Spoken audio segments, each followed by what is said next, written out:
Right, and after coughing my guts up, welcome to another Man and Music Marketing Show, and someone we've actually had before. Really excited when he agreed to come on here because I know he's got some insightful information that could be shared. And actually, before I introduce you and welcome you back, who are you and what do you do? All right, well, I'm happy to be here. My name is Danny Aridi. I'm a singer-songwriter based in Dubai, UAE. And yeah, I'm with Universal Music. I write and release original songs for myself. I write for other artists, for brands as well. And I perform in and around town and internationally whenever I get the chance to. Amazing. Loads to unpick there. And let's go in for the nice and juicy one.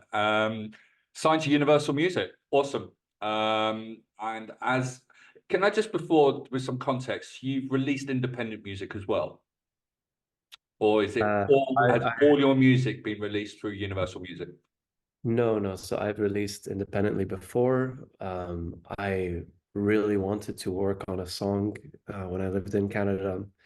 I had a whole album that I recorded independently and released two or three songs from that album with a music video and everything. That was important because that was my first sort of portfolio as an independent original artist. I had something to show, which was a very high quality sound recorded with a full band and great visuals for a music video as well, which was really important at the time. Now that I think back, it's great to have something to show someone. And there have been many times in my life where, excuse me, where I've been maybe I had a great opportunity, but I didn't have something ready to show in that moment. I wasn't prepared, right? There's that saying where luck doesn't exist, it's just opportunity and preparation. So sometimes I had met the right producers or people, but I didn't necessarily have the stage experience or the original music to show them. But yeah, having two or three songs with cool music videos and a few performances, nothing too crazy at that time, but it helped show Universal that, hey, this person can create, high quality content on their own. And yeah, I think now you need to be that sort of full package with or without a label. So yeah. Okay, now I'm going to put. I'm not trying to put you in a difficult position, but I would love to hear your take on the difference with obviously the rise of the indiepreneur, Hmm. independent artist, and everything that you can do. The pros and cons of major label to indie independently from your experience. And I'm not trying, I'm not here to get you bashing either No, one. no, it's Just cool. No, no, I what have understand. you, what's been good and what maybe could be leaning, when would it be good for an indie to put, or let's, when is the right time, or if you get offered from a major label, where Yeah, do I you need mean, to be? a label makes things easier in a lot of ways. You have some sort of a team behind you where you have someone to ask for suggestions like, hey, I am planning a release, what do you recommend for a release plan? Like, you have someone on hand who can help answer those questions and help you create a release plan or cover art or things like that, to get you, on the way. Labels also have partnerships with different streaming platforms like Spotify and Rami. They can help get you on playlists and things like that. Nowadays, it's shifted as well because, I mean, when I first started out, you couldn't just go to Spotify and submit your song for playlisting. That wasn't a tool that existed. They didn't have many of these artists sections where you can log in as an artist and see your stats and all this info that exists today, which is great for independent artists. So you don't necessarily need a label. And if you release independently and you get to, keep all your royalties and things like that, there's something to say for that. Um, it just so happened for me that it was a great moment for me to be with a label like Universal, who they don't just sign anybody. So it was kind of an affirmation that I'm on the right path, I'm doing the right things. And like I said, it's great to have a team behind you. They also get you other opportunities for performances and things like that. It's just some extra help, which is always great because it is hard out there to do it independently. And I was doing it independently for the longest time. And there's still, don't get me wrong, there's still a lot of things that I do alone. It's just mainly with the distribution of my songs. So everything else I have to, build relationships and get after shows and things out there. So it's yeah, I don't have a manager or an agent or things like that. Awesome. So this is a nice little segue onto the next thing. So you still acting, so you're having to do a lot of jobs, a one-man band. Right. How do you decide what's important to you and what's not important to you on a weekly basis with all the things that a musician has to be nowadays? It's a great question. There's always I feel like there are, the shows and things that make you money. And then there are the things that are, and that's great because it pays the bills and it keeps you going and help, obviously you have the funds to invest in whatever you want to invest in. And then the other side of things is the stuff that's great for your original music, which sometimes that doesn't pay. That doesn't necessarily pay well, or it's you have to invest money in that, creating a video and planning a a recording or capturing content that takes time and effort and energy and all of that. And so there is a fine balance where sometimes, it's like an opportunity cost thing where you have to decide, am I gonna go and try to do a couple of things to help with my like exposure or getting myself out there as an original artist, or am I going to focus more on maybe some like corporate style gigs where you might do a couple more cover songs and things which might not be as fulfilling and satisfying, but those are also very essential for an artist because they help pay your bills and things like that.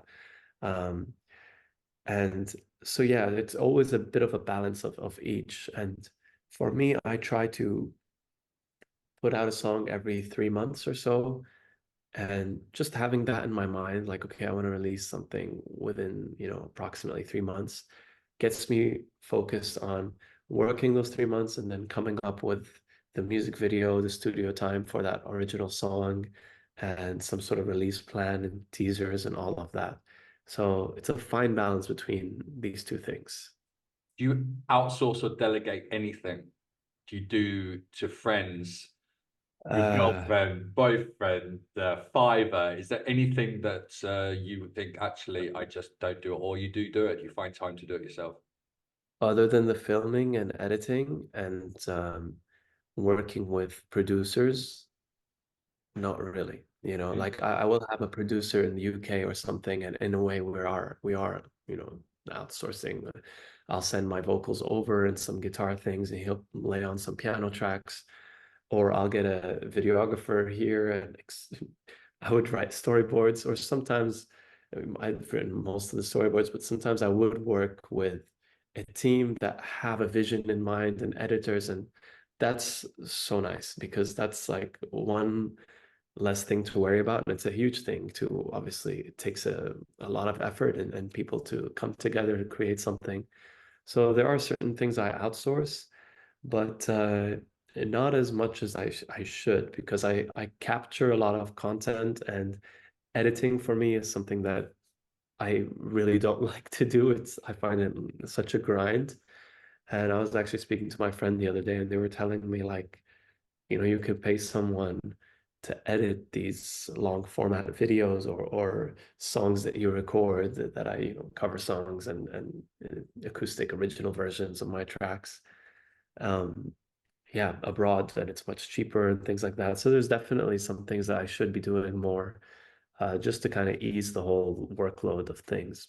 But yeah, I've wanted to dive into music video, and I yeah. know it's something that you do, and I'm getting mixed reports or when having conversation with artists. So the first thing is, why do you create a music video? That would be the first question. So I'm a very visual person, and I like to think of each song having its own visuals as well as its own unique sound and story and theme. The visual element is just another source of that.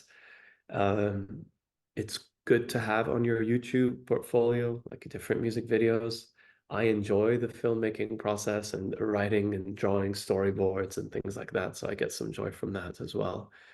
Um, whether or not a lot of people see them or how much they're consumed today versus like just people going on Spotify or something, I'm not sure, but for me, it's nice to have videos that you can later have reels and TikToks for, and use those in your social media as well.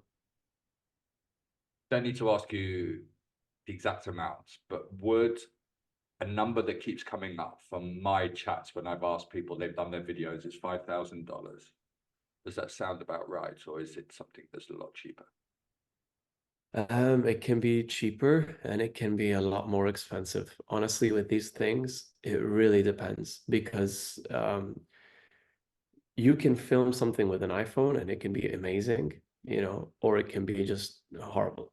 So sometimes investing in like I've invested in some music videos where I've spent a lot, where we traveled to India, we rented a red camera with a crew, and they film movies on that thing. And obviously I have hotels, I have people with me. That was a huge budget. And I have things where it was very, very simple. We just went to the desert, lit a bunch of candles in the desert. I did an acoustic performance there. My friend has DSLR camera, simple edit. And yeah, the comparison between these two, it's like, two extremes. So it depends on what you're going for.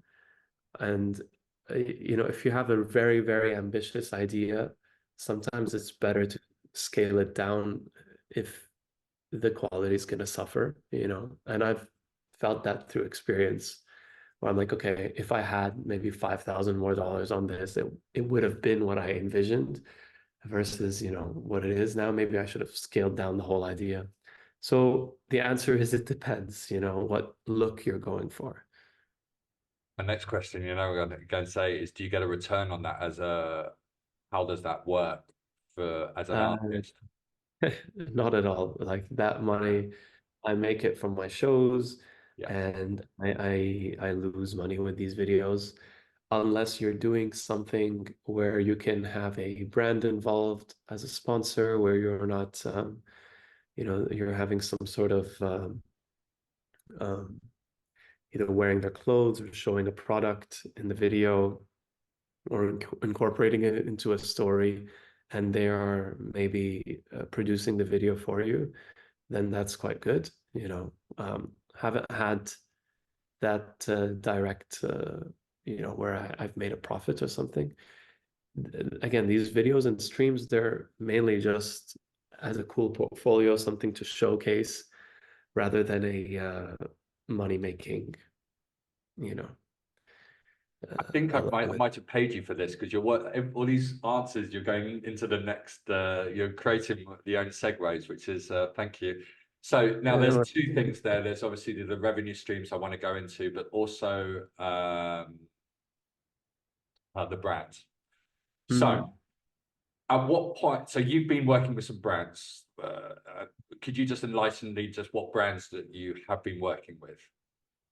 So I've worked with Montblanc, I've worked with Dior, I've worked with Chanel, with All Saints, and many other brands, but these are the direct ones where I've performed as well as done some social media things here and there. Can you just explain how you as an artist have been able to get to work with this alternative revenue stream of working with corporate brands? Sure. So with what I do, I think it helps because what I mean by that is I sing sentimental love songs and I cover classics and I present myself in a certain way, which is just who I am, my character, and I think any brand or any person who wants to work with you will they want to make sure you're aligned with that brand, right? So some of these brands are obviously more high-end luxury brands, and I'll go perform in a suit, or I'll be invited first to maybe a dinner or something where they kind of get to know you as a person. And I think that's really important for them, as it would be for you if you have your own business, and someone is representing you. You want to make sure that your values are aligned and that they're a good representation of you, right? So I think that has helped a lot. I've managed to build these organic relationships with people in the brands. Um, and uh, and yeah, like it's funny because they come to me, and it's almost like there's a small door opening there, and then it builds onto something beautiful. We end up having dinner together, and it's a very, very nice friendship that we built together. So um I think it all comes down to, uh, first of all, you want to make sure you're adding value to whatever they are doing. If it's a, let's say, a performance, or if they've given you some clothes to take pictures for, or create some content with, you can do it in your own way that's unique and different and out of the box, and they'll appreciate that. And yeah, if you have a performance, you make sure, like, the demographic coming in, who the guests are going to be in a broad sense, and then you can cater to that. And ideally, you create a win-win scenario for everyone, and they're happy to have you back, and you build a relationship from there. So, love that, build a relationship. You said, have you contacted any brands? Because you said they've been contacting you. And Oh, if so, what was your process on reaching out to them? so at the beginning, before I had anything going as an artist, before I had this career in music, it was funny because I was in the mall, in the Mall of the Emirates, and this was back when I had like no streams, not one original song or two, and I was just starting out. I walked into every brand that I liked, every store, and I was like, "Hey, what's the email for the marketing and PR person, or the contact number?" And 9 times out of 10, they were like, we can't disclose that information, or get out of here, or like, no. But every once in a while, someone will be like, here's their WhatsApp, or here's an email. And then from those numbers and emails, I would send out maybe 30 emails, and maybe one or two will get a response. But I worked with, at that time, some, pretty big brands from those two that did respond. And that was a great stepping stone. And then I realized, like, okay, that was an extreme example where I really tried to get after it, and get the contacts going. But the more that I'm in this industry, the more that I realize, like, if you just create good content, the right people will come to you. And the best way is through word of mouth. Someone sees you live, and you build that great connection with that person, and who knows who they work for. There's been some times where someone in the audience ends up, working for a brand, a TV station or something. You never know who's in the crowd. And then a relationship can blossom from there. You can end up working at one of their shows, their, events and things like that. So yeah, I hope That's that amazing. yeah. Absolute gold. Thanks for that. Yeah, Um, no. I wanted to just ask, and I've lost my thought. It just gives me a break for editing. Where was I? I've got so many things to talk about. Because you were talking about the brands. Ah, so at some point, is there a social media numbers that you needed for you to like? What self-validation do you give yourselves, or do you think the artists need? Or I mean, are you going to be connecting with brands at zero streams and zero social media followers? Look, I think it matters less and less. I know it sounds crazy with this world that's so obsessed with numbers, but I can tell you confidently, like I have been to so many of these dinners with huge brands and people beside me that have 7 million followers, and to my left and 3 million on my right, and actors, huge celebs and everything. And sometimes I'm like, what am I doing on this table with my 27, 28K? Like it's not, it's a fraction in compared to these people. But I realized I'm here for a reason. I've built a great relationship with whoever has invited me to this event, and a lot of the times it's with like an editor-in-chief of a magazine or a president or CEO of a brand, and I've built a good friendship with them because we connect on some sort of level, and they appreciate what I do, in terms of my music and what I contribute to, you know, um, things on social media. And I realize that it matters less. I mean, for you, it might be it's good to have a number in mind, but I try not to stress too much over social media. And because if you're just solely focused on the numbers, you start developing an relationship with your like phone and the whole, it's easy to get lost in the online space. So it's not as important because especially if you're a brand, and I was speaking to someone who's um, he's a CEO of a major brand, and he was pointing out everyone who would walk in and tell me, okay, that person does this, they have this many followers, 6 million. That person does that, they have this many followers. And it was so interesting because he's like, I did a campaign with this person who has 200K, and the engagement and the results were so much better than that person with 7 million.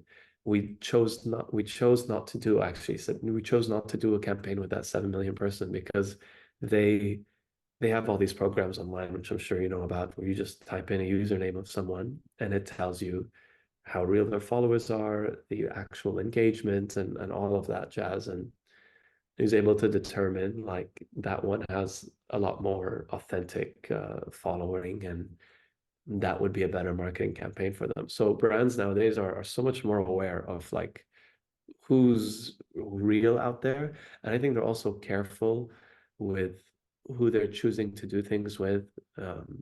Like I said earlier, to make sure they align with the brand. And that might be like micro influencers or maybe even, major influencers, but that just are a better fit for them. Absolute gold.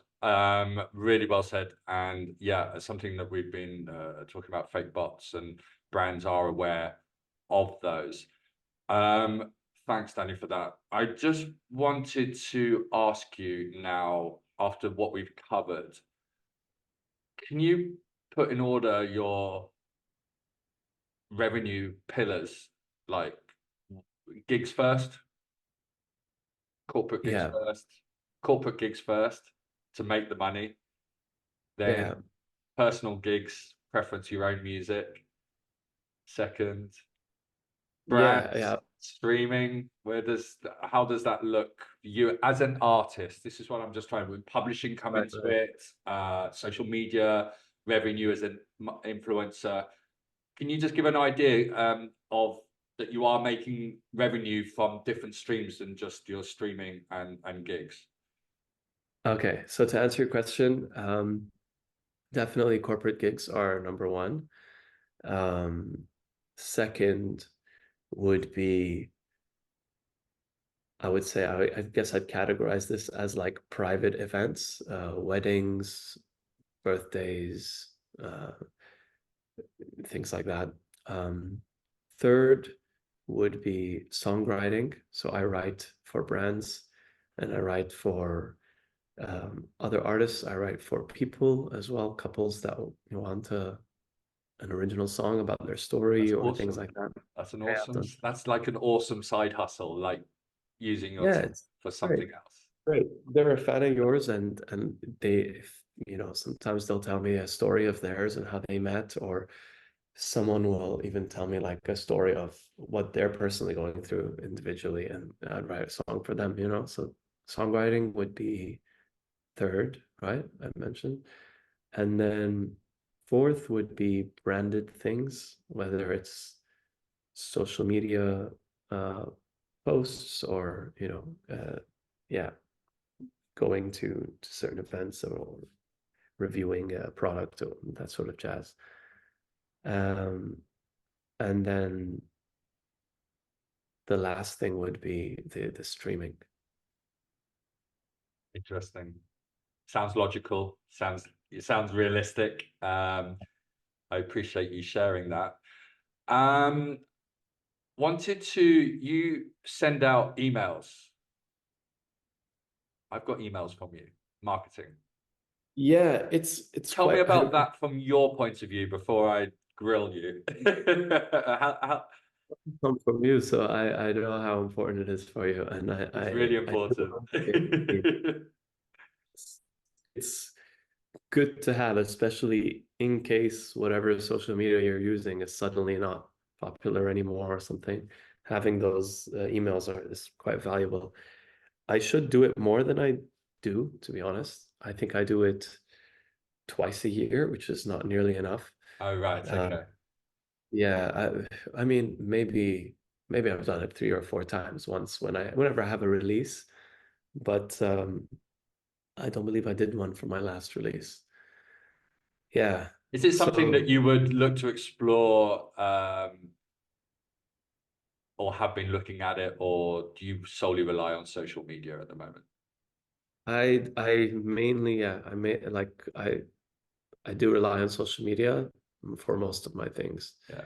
I do realize that it is important, the mail lists, but I haven't really, and I saw some results from it, but I haven't done it consistent enough to be like I've, fully tried email marketing and these are my results. I've sent a handful of emails only. But you've got the email list if anything was to go wrong with social media, as you said. Yes, Um, what future projects have you got as Danny Aridi coming up in the rest of 2024? sure. So, I'm not sure when this comes out, but I have a performance on the 3rd of May, and then I have Who for? it's a original show Oh, in right, your own Mercedes. show. Awesome. Where's that? Can people get tickets if they're in Dubai or? Yeah, people can get tickets and go. And there's like, I think 100 dirhams that they can spend on food as well and drinks at they have a great cafe there.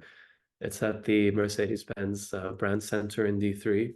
Awesome. So beautiful venue, great cafe. You can see some like new and old vintage Mercedes cars. And we have a nice setup there. I'm going to be performing a mix of my original songs and some of my favorite covers that songwriters that I really admire have written. So yeah, that's coming up. And then I have an original song as well that should be out in June. Um, that I'm actually collaborating with an Emirati cello player for. So Oh, I'm really fabulous. excited. Also Yeah. looking forward to that. So, and lastly, what advice would you give emerging artists who are looking to make a mark in the music industry? Your top three tips, Danny Aridi. Top. Okay, first thing would be perform as much as you can. Get out there and do a bunch of gigs. Really helps to have that stage presence, and try to learn from each show. Um, and second thing would be create original, songs as much as you can, right? Release original music. And the third thing is to like be true to yourself as an artist and what speaks to you. And even if it's not the mainstream, you'll build an authentic, real niche of people who support you and your music. and that's much better than just, you know, trying to satisfy everyone out there. Because like I always tell people, if tomorrow you decide to experiment in a genre that you may not necessarily like, and then suddenly that's a hit song, let's just say, now you're kind of you're, you know, categorized into that genre, and that might not necessarily be what you love. Maybe we're just exploring it. So just know what you like to do. It's good to experiment with different sounds and things, but stick to a genre where you'll be proud of if that, you know, song becomes a hit and it's true to yourself as an artist. And on that note, oh, where can people find you? They, Hashtag at yeah, they can find me on Instagram and on YouTube, Danny Aridi, DANNYARIDI. and on that note, Danny, thank you so much for your time. I appreciate it.